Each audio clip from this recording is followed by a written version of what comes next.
Hello, welcome to this interview. I'm Reza Rad from Rad, and I'm very fortunate here to be with Jay from Power BI team. Hello, Jay. Yeah, good morning, and thanks for having me. Thank you. Nice to see you again. Yeah. Can you tell to our audience who you are, what do you do in the Power BI team? Yep, yeah, for those that don't know. Yeah, because I think everyone knows. Yeah, well, who knows? There might also always be a few new people watching. I'm Jay. I won't bother you with my last name. That's totally fine. I am a product manager on the Power BI team, and I mostly focus on DAX these days. So the programming language that everybody loves to hate. It's kind of like where I work on, and I do some Copilot stuff as well, but mostly DAX. So yeah, that's me. That's great. Yep. And yeah, let's start with the DAX actually. So I mean, DAX been always like the biggest challenge. It is still the biggest challenge for everyone to learn about Power BI. Like you learn visualization pretty quick. You learn even Power Query quick because it got a really good graphical interface. You do most of the things there. Like architecture, administration, all parts of it. Like even the modeling itself, it's not that complicated. It doesn't have such a big learning curve. But then we have DAX. Yes. Which is like a... So everyone should go and read Marcos and Alberto's blog and books. But yeah, I mean... it's interesting, right? That you have like this product and that the core programming language that you have to use to do anything in terms of calculations in the product, which is DAX, is so hard that you actually need to get training or read books, as you said, like go listen to the expert. It's crazy, actually, if you think about it. Like, shouldn't it be more self-service? Because isn't that what the whole product is? Shouldn't it be more easy then to just go, I can just start using this. I don't need a lot of formal training. I can just do it. Whenever I need the formal training, whenever I need to do more advanced stuff, I can always do the training. But I shouldn't have to do the training on day one. And that's really where today we are, right? With DAX, it's really the reality is like you actually have to do training right away almost. That is right. Yes. Yeah, and that's, as you said, it's not the right persona of the Power BI desktop user because usually they are coming from business perspective. Yes. They know what they want. Yes. From business point of view, but writing that in DAX, like dealing with calculate functions and all of those, like filter context, that's crazy. Yeah, so we have many personas, right, in Power BI Desktop. Of course, we have the professional that went through all the training, the Power BI developers or maybe the consultants or whatever, sure. But then you have a lot of people who actually, indeed, as you said, know what they want. They can write it in Excel. And they go like, let me just do this in Power BI. And then they they find some programming language, DAX, that looks a lot like Excel formulas, but then, they try it and then it doesn't work. Yeah. And then they give up.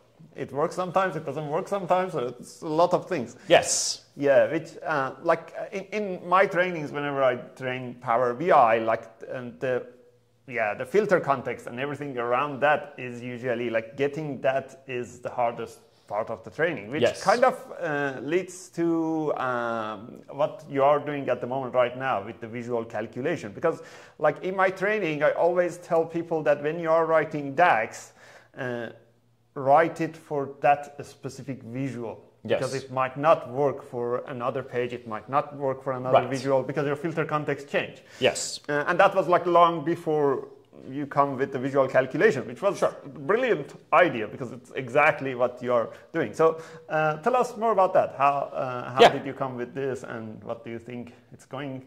So there's actually two big problems in DAX, right? What makes DAX hard. And you already mentioned one, which is the filter context. People don't, it's really hard to understand that what I write in the expression. Let's say I write something very simple. I write sum of sales amount, right? So I write sum, open parentheses, whatever, table name, sales, right? Yeah.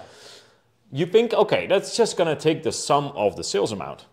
But no, it's going to take the sum of the sales amount within the context that happens to be set when that thing is evaluated. So That's right, yeah. It could be that the context says, well, hey, we're looking at only the USA right now. So then you're getting the sum of sales amount for the USA.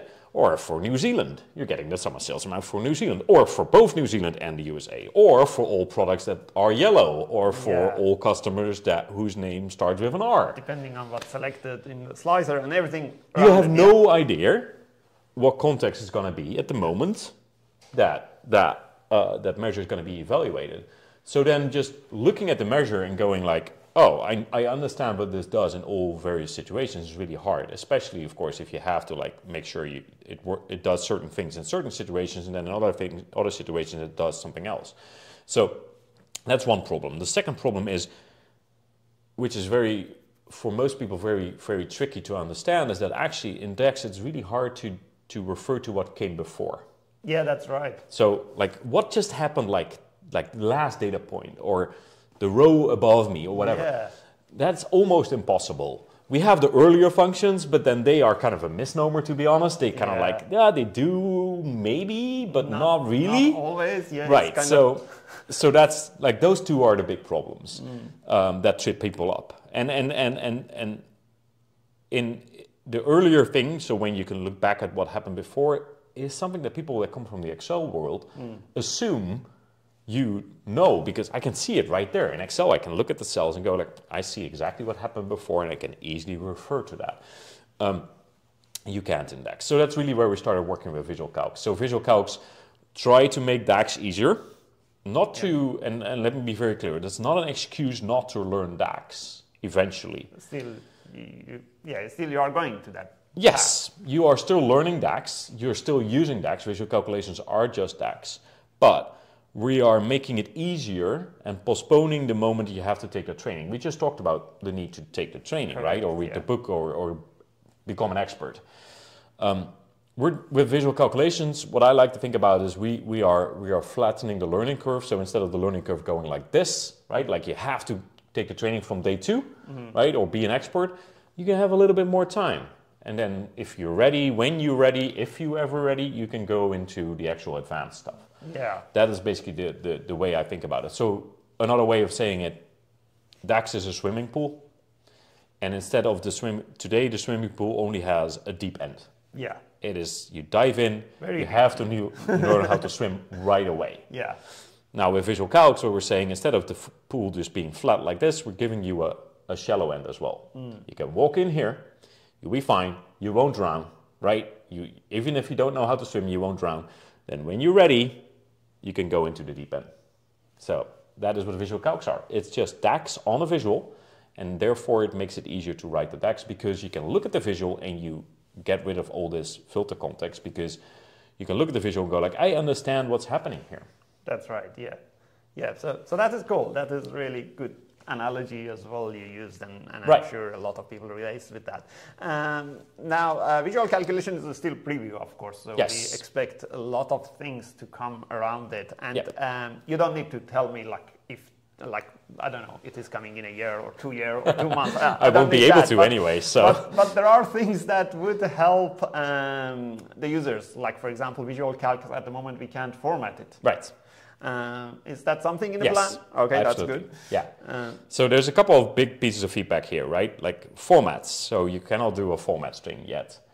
So basically that means that, when you wrote a Visual Calc, you cannot go into the ribbon and say, I want the result of the Visual Calc to be formatted as a percentage, right?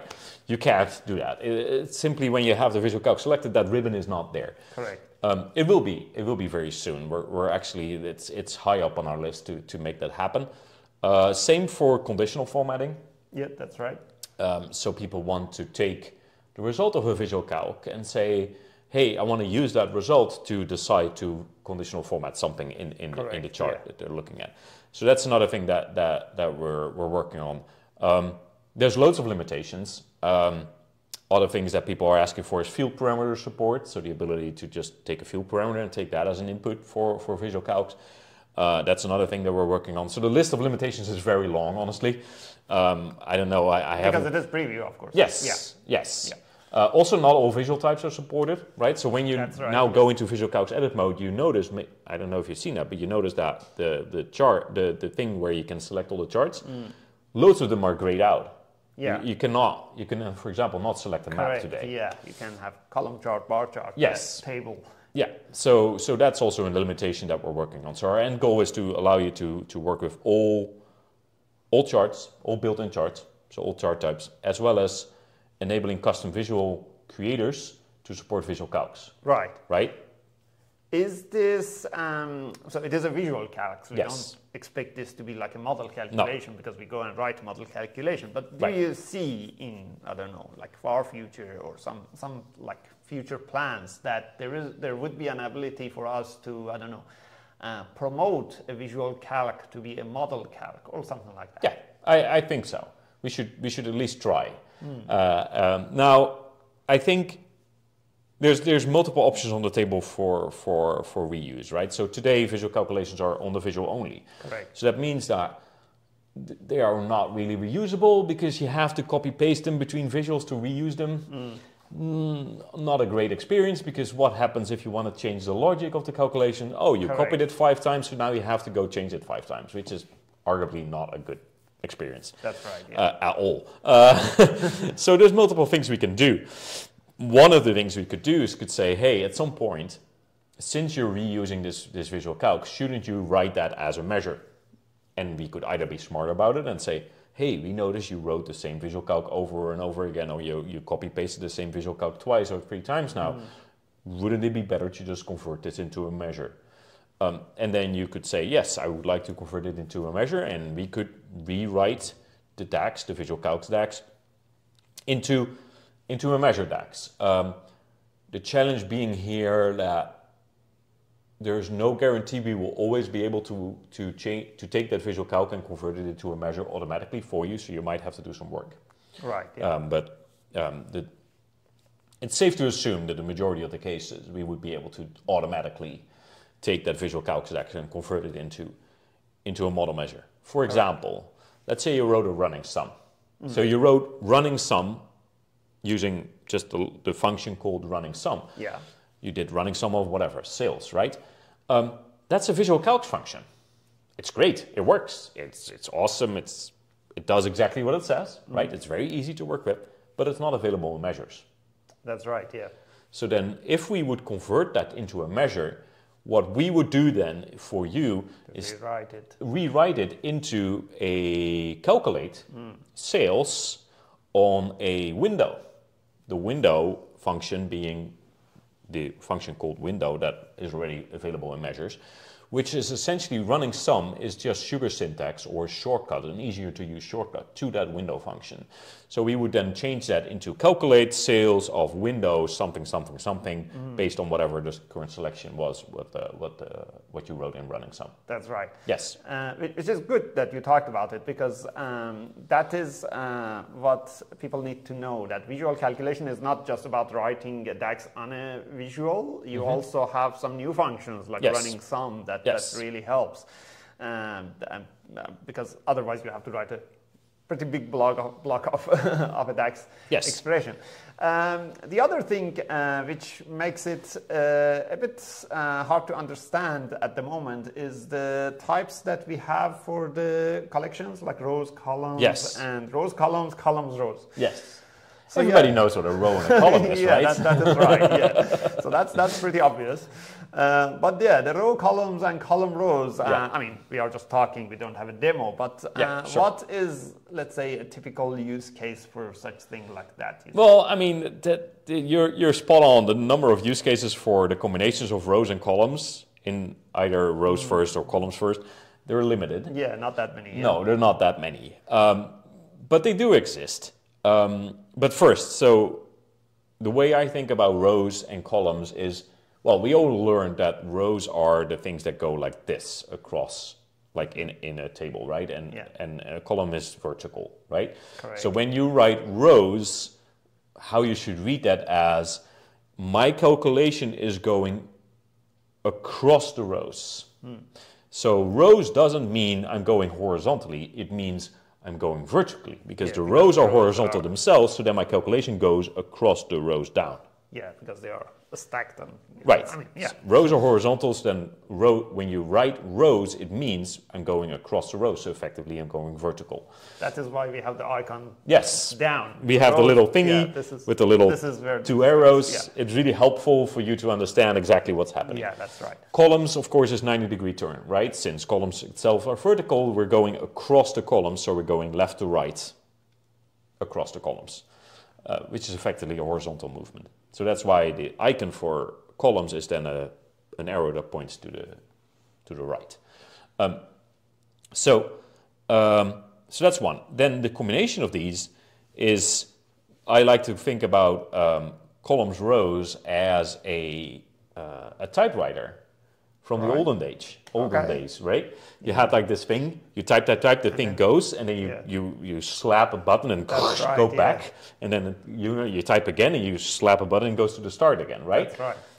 That's right. That's what columns rows does. It snakes across your visual. So you go horizontal first, then when you arrive at the last cell of the first row, you go to the first cell of the second row, and you keep going. That is column rows.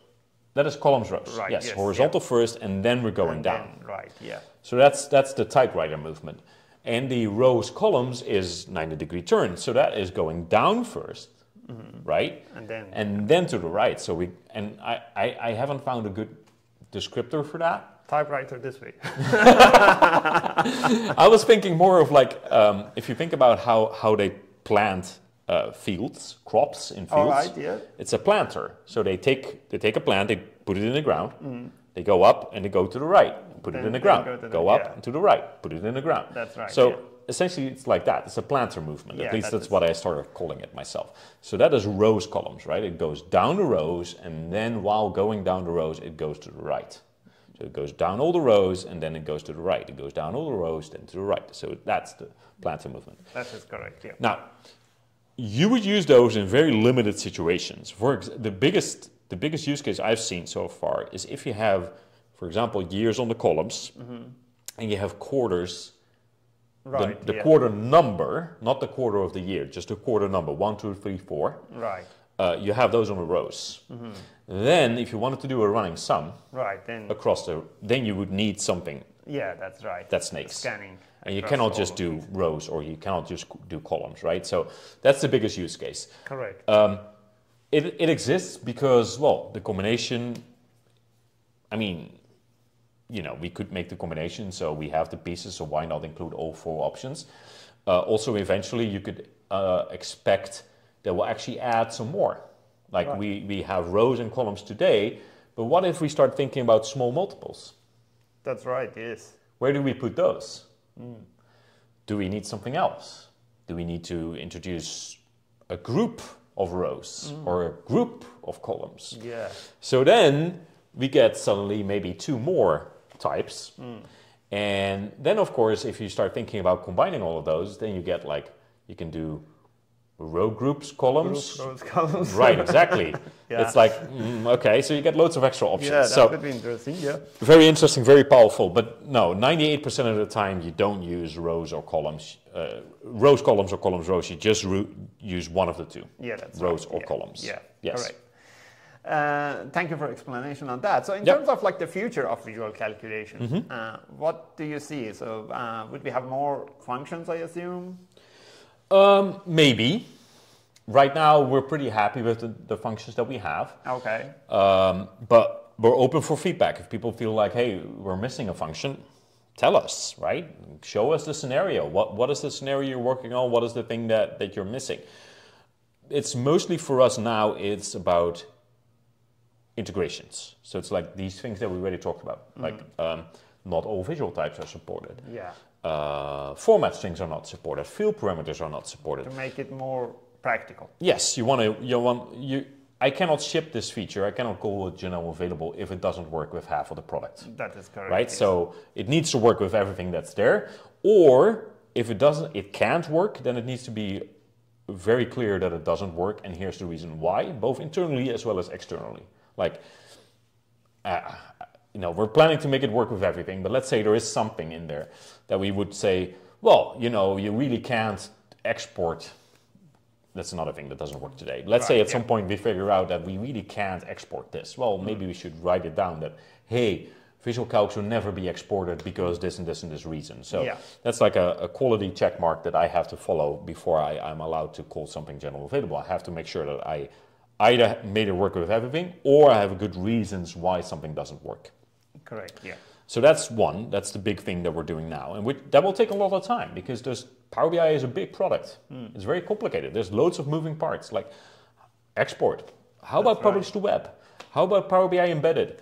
How about personalize? Custom visuals. Yeah. So there's loads of things that we still, like bookmarks. Yeah.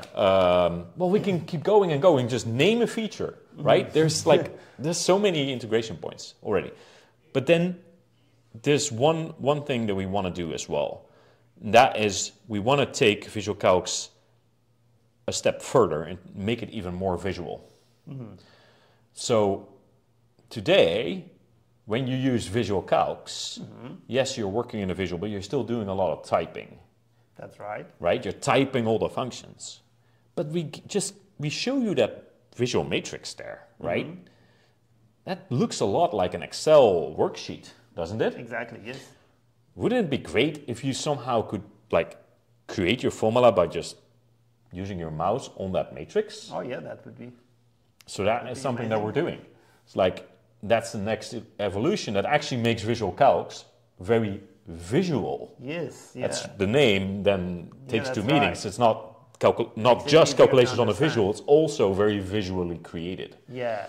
The goal here is to allow you to use what we like to call point and click. So basically use a mouse if you want to, but you can also still type.